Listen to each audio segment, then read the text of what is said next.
ஆக்கிரமிக்கிற அளவுக்கு அவங்க முயற்சிக்கிறாங்களா? நம்மளுடைய அறியாமை. புரியுதா உங்களுக்கு? இந்த சமுதாயத்தினுடைய அறியாமை தானே.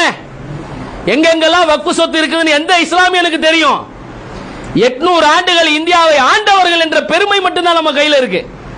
ஆனா அந்த பெருமைக்கான அடையாளங்கள் நாம் உருவாக்கி வைத்த இஸ்லாமிய களஞ்சியங்கள், சொத்துக்கள், சேமிப்புகள் எங்க போச்சு?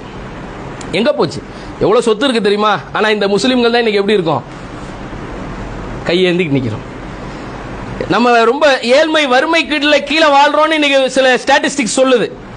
ரங்கநாத் மிஸ்ரா, ராஜேந்திர சர்ச்சாரு பல கமிஷன் போட்டாங்க. அதெல்லாம் என்ன சொல்லுது? முஸ்லிம் ரொம்ப கீழே இருக்காங்க, வறுமையில் இருக்கிறாங்க. ஆனா நம்ம முன்னோர்கள் சொத்துக்களை தூக்கி கொடுத்துவிட்டு வெள்ளைக்காரனை எதிர்த்து போராடுனதுக்காக படிக்க வேணாம், ஆங்கிலம் பேசக்கூடாது, இங்கிலீஷ் பேசக்கூடாது, வெள்ளைக்கார மாதிரி நம்ம இருக்கக்கூடாது, ட்ரெஸ் கூட போடக்கூடாது, அப்படி பேசி தூக்கில் போடப்பட்டவர்கள் எல்லாம் உலமாக்கள், ஆலிம்கள். நீங்க வரலாறு தெரிஞ்சுக்கணும். சாதாரணமான முறையில் இல்ல. வெள்ளைக்கார எந்த கோயிலுக்குள்ளேயோ சர்ச்சுக்குள்ளேயோ குருத்வாரங்களுக்குள்ளேயோ பூந்து சுடல, பள்ளிவாசலுக்குள்ள பூந்து சுட்டான் துப்பாக்கியால. இன்னைக்கு உத்தரப்பிரதேசத்தில் கூனி மஸ்ஜித் இருக்கு, ரத்தக்கரை படிந்த பள்ளி, அதுக்கு பேரே. பள்ளியில தான் முஸ்லிம்கள் என்ன பண்ணாங்க? உலமாக்கள், ஆலிம்கள், மார்க்கத்தை கற்றறிந்தவர்கள் வெள்ளையர்களுக்கு எதிராக போராடணும். வெள்ளைக்காரன் இந்த நாட்டை அடிமைப்படுத்துறான். ஏன்னா முஸ்லிம்கள் அதை இழப்பா நினைச்சாங்க. நம்மள்ட்ட இருந்தது ஏ அமாரா தேஷ். இன்னைக்கு எவ்வளவு சொல்றான் ஏ அமாரா தேஷ். ஒரு முஸ்லிமுக்கு தான் 100% சொல்ற தகுதி இருக்கு. ஏ அமாரா தேஷ். இந்த தேசத்தை யாருக்காகவும் விட்டு கொடுக்கல எந்த முஸ்லிமும். விட்டு கொடுத்தோமா? இன்னைக்கு பேசுறான் செலவு பாகிஸ்தான். நாங்க அன்றைக்கு எந்த முஸ்லிமும் அங்கே போகல, கபிரிஸ்தானுக்கு வேணா போனாரு. எந்த முஸ்லிமும் எங்களுக்கு பாகிஸ்தான் போனோமா?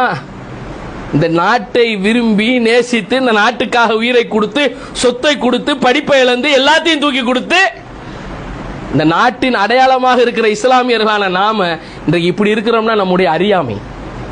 நீங்க நல்லா தெரிஞ்சுக்கணும். அறிவற்ற ஒரு சமூகத்தை ரசூல் ஸல்லல்லாஹு அலைஹி வஸல்லம் ஒரு வகையில பாத்தீங்கன்னா ஒரு பலகீனமான சூழலை பார்த்தாங்க. அதனாலதான் அல்லாஹ் கூட சொல்லுவான், ஹல் யஸ்தவில் லதீன யஅலமூன வல்லதீன லா யஅலமூன்.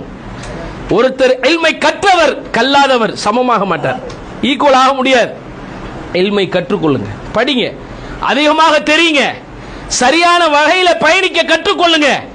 நீங்கள் எல்லாம் இன்னும் பல நூற்றாண்டுகளுக்கு நீங்கள் போடுகிற விதை தான் விருட்சமாகும். நீங்க வளர்ந்து நாளைக்கு உங்களுடைய பிள்ளைகள் உங்களுடைய பிள்ளைகள் உங்களுடைய பிள்ளைகள் அடுத்தடுத்த சந்ததிகள்கிட்ட சரியான ஒரு இல்மை கொண்டு போய் சேர்க்கணும். நமக்கு தேவை அதுதான். நீங்க நல்லா புரிந்துக்கணும். இந்த உலகத்தில் இருக்கிற விஷயத்தை மட்டும் அதான் சொன்னாங்க. இப்னு சீனால இருந்து பல பேரை, சயின்ஸுக்கு முன்னோடி இஸ்லாமியர்கள் தான். நீங்க இந்த நம்பர்லாம் இருக்குல்ல, இந்த நம்பர் யார் கண்டுபிடிச்ச நம்பர்? இது 1 2 3 4 யார் நம்பர்? It's not a Roman number, it's Arabic number. Roman நம்பர்ங்கிறது பள்ளிக்கூடத்தில் போடுவீங்கல்ல, இப்படி ஒன்ன போட்டு மேல கோடு கீழே கோடு, இப்படி 2 கோடை போட்டு இப்படி கோடு பார்த்திருக்கீங்களா? 5th ஸ்டாண்டர்டுக்கு கைசாதா இல்லைங்க, இப்படி வி மாதிரி போட்டு மேலே போடுவான் கீழே போடுவான். 10th ஸ்டாண்டர்டுக்கு எக்ஸ் போடுவான். இதுதான் அவன் கண்டுபிடிச்சது. இந்த 1 2 3 4 இதெல்லாம் அரபிக் நம்பர், இங்கிலீஷ் நம்பர் கிடையாது. கேலண்டரை கண்டுபிடிச்சது இஸ்லாமியர்களுங்க.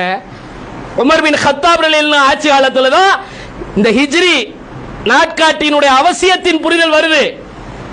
அது தேவைப்படுது. பத்ரா உஹதா எப்படி ஆண்ட கணக்கு. இப்ப கூட ரிபப்ளிக் டே ஃபர்ஸ்டா இண்டிபெண்டன்ஸ் டே ஃபர்ஸ்டானா சில பேருக்கு டவுட். எதுப்பா ஃபர்ஸ்ட்? ரிபப்ளிக் டே ஃபர்ஸ்ட் ஆயாக்கி இண்டிபெண்டன்ஸ் டே ஆயா? இண்டிபெண்டன்ஸ் டே ரிபப்ளிக் பாத்தீங்களா? கைகோ ஹமே ஹஸ்தே கைகோ ஆதா ஐசா. ஜனவரி ஃபர்ஸ்ட் வருது, ஆகஸ்ட் அப்புறம் வருது. கரெக்டா இல்லையா? ஜனவரி 26 ரிபப்ளிக் வருது, ஆகஸ்ட் 15 இண்டிபெண்டன்ஸ் டே வருது. ஆனா இயர்ல 1947ல ஆகஸ்ட் 15ல இந்தியா இண்டிபெண்டன்ஸ் ஆயிடுச்சு, சுதந்திரம் ஆயிடுச்சு. ஆனா 1950 ஜனவரி 26ல தான் ரிபப்ளிக் ஆகுது. அப்போ ஒரு ஆண்டு கணக்கு போடணும்னா அதுக்கு இயர்ஸ் தேவை. அது எது ஃபர்ஸ்ட் செகண்ட் தேவை. அதுக்கு வந்ததான் ஹிஜ்ரி. புரியுதா உங்களுக்கு? எதுக்கு வந்துச்சு ஹிஜ்ரத்னு? அதுக்கு முன்னாடி தெரியாது. உலகத்துல இன்னைக்கு உங்கள்ட்ட உருது பேசுற, உருது லத்தீன் கிரேக்கம் எல்லாம் சம்பந்தம் இருக்கு. இன்னைக்கு கூட 7 8 9 10ங்கிற நம்பரை கொண்டதுதான் September October November December. Do you know that? 7 நம்பர்னு அர்த்தம். 7 நம்பர் செப்டம்பர்னு இருக்குல்ல, இன்னைக்கு 9 மந்த் தானே அது, இன்னைக்கு 9வது மாசம். ஆனா செப்ட்னா சாத்துனா 7, சாத்து நம்பர், அது செப்ட் நம்பர். ஆட்டுனா 8, ஆட்டு நம்பர். அக்டோபஸுமா 8 கால் பூச்சிக்கு. சான்ஸ்கிரிட்ல கூட சொல்றாங்க அஷ்டமி நவமின்னு, 8 9க்குள்ள சொல்லது. அக்டோபர், அக்டோபர்னா 8ஆம் நம்பர், நவம்பர்னா 9ஆம் நம்பர், தசம்பர்னா 10ஆம் நம்பர். இடையில தான் ஜூலியட் சீசர் அகஸ்டியன் பேர்ல ஜூலை ஆகஸ்ட் நுழைஞ்சிச்சு. அதனாலதான் ரெண்டுக்கும் 31 டேஸ் வந்துச்சு, பிப்ரவரிக்கு 28 டேஸ் குறைஞ்சிச்சு. ஏன்னா முஸ்லிம்கள் உலகத்தின் வல்லாதிக்கத்துக்கு பெரிய சவால் விட்டு உலகத்தின் அன்றைக்கு இருந்த ரோப் வாரசி, அதான் உலக வல்லரசு. இன்னைக்கு மாதிரி இன்னைக்கு அமெரிக்கா ரஷ்யா இருக்குல்ல, அன்னைக்கு உலகத்தில் அவன் தான் இருந்தான். ஆனா ரசூல்லா அவங்க நுபுவத்தை பெற்று தூதராகி உலகத்தின் ஆக சிறந்த ஒரு இஸ்லாமிய ஆட்சியையும் நடைமுறையும் காட்டிய பிறகு அத்தனையும் வீழ்ந்து போய் நின்றது. இன்றைக்கு இருக்கிற ரோம் எல்லாம் இருண்ட கண்டமாக மாறி போய் நின்றது.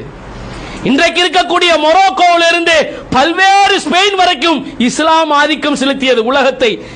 அல்லாஹ்வுடைய ரசூலுடைய வார்த்தை எனக்கு கண்ணுக்கு முன்னாடி தெரிஞ்சிச்சு. இன்னல்லாஹ ஸவாலில் அர்ல் ஃபரஐத மஷாரிகஹா வ மகாரிபஹா, கிழக்கும் மேற்கும் என்னுடைய உம்மத்தின் ஆட்சியாக தெரிகிறது. அல்லாஹ் அப்படியே எனக்கு இந்த பூமியை சுருட்டி காட்டினான்னு ரசூலுல்லாஹ் சொன்னாங்க.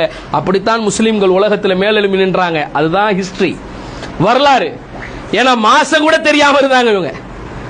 அதை கூட இடையில நுழைச்சு அந்த அர்த்தம் இல்லாம செப்டம்பர் அக்டோபர் நவம்பர் டிசம்பர் 7 8 9 10 வைக்கல, 9 10 11 12 ஆக்கியிருக்கான். இப்படி இருந்த வரலாறு உலக வரலாறு நீங்க நல்லா தெரிஞ்சுக்கணும், நிறைய படிக்கணும், இல்மை தேடணும். அல்லாஹ்வுடைய மார்க்கத்தில் அதைத்தான் அல்லாஹ் ஆதம் அலைஹிஸ்ஸலாத்துக்கு கற்று தந்தான். ரப்பி ஸித்னி இல்மா, இறைவா எனக்கு கல்வி ஞானத்தை அதிகப்படுத்து. நீங்க அதற்காக வேண்டி மெனக்கெடுங்க. அல்லாஹ்வுடைய மார்க்கத்தின் கல்விகளை பெற்று நீங்கள் அதையும் பெற்றாதான். மார்க்க கல்வி உலக கல்வின்னு நீங்க ரெண்டையும் தனியா பிரிக்க கூடாது. இந்த கண்ணு வேணுமா இந்த கண்ணு வேணுமான்னு கேட்டா ரெண்டும் தான் எனக்கு வேணும், புரியுதா? இந்த கண்ணா இந்த கண்ணா அப்படி இல்ல. எனக்கு அல்லாஹ்வுடைய ரசூலின் வழியாக மார்க்கத்தையும் கற்க வேண்டிய தேவை இருக்கிறது. இன்னொரு பக்கம் இந்த உலகத்தின் கல்வியாய் உன்னை வச்சிருக்கானா, அதையும் நான் பெறுவேன், ரெண்டையும் பெறுவேன். ஆனா ரெண்டையும் ஒன்று சேர பெறுவேன். ஒரு சக்கரத்தில் வண்டி ஓட்ட முடியாது, கவுந்துரும். ஒரு சக்கரத்தில் வண்டி ஓடாது, 2 சக்கரம் வேணும். அந்த மாதிரி 2 கல்வியும் வேணும். அல்லாஹ் ரப்புல் ஆலமீன் இந்த பிள்ளைகளிடத்தில் இங்கே வந்திருக்கிற நம்ம இடத்துல அந்த உள் உணர்வுகளை ஏற்படுத்தட்டும். சரியான பாதைகளிலே அல்லாஹ் நம்மளை பயணிக்க வைக்கட்டும். இந்த மார்க்கத்தின் இல்முகளை எல்லா வகையிலும் அல்லாஹ் நம்முடைய உள்ளத்திலே ஆக சுடர்விடுகிற ஜோதிகளாக பரவ செய்யட்டும். பரவலாக இது போன்று பாடசாலைகளும் மக்தபு மதரசாக்களும் ஏனைய வகையிலான இல்மை தருகிற ஆலிம்களாக, மார்க்க அறிஞர்களாக, தலைமை பீடத்திலே உட்காரக்கூடியவர்களாக அல்லாஹ் நம்மை மாற்றட்டும். அப்படிப்பட்ட விதங்களிலே இங்க இருக்கிற நாம் எல்லோரும் அல்லாஹ்விடத்திலே துஆ செய்து கொள்வோம். வாஹிர் தஅவானா அனில் ஹம்துலில்லாஹி ரப்பில் ஆலமீன். அஸ்ஸலாமு அலைக்கும் வரஹ்மத்துல்லாஹி வபரகாத்துஹு.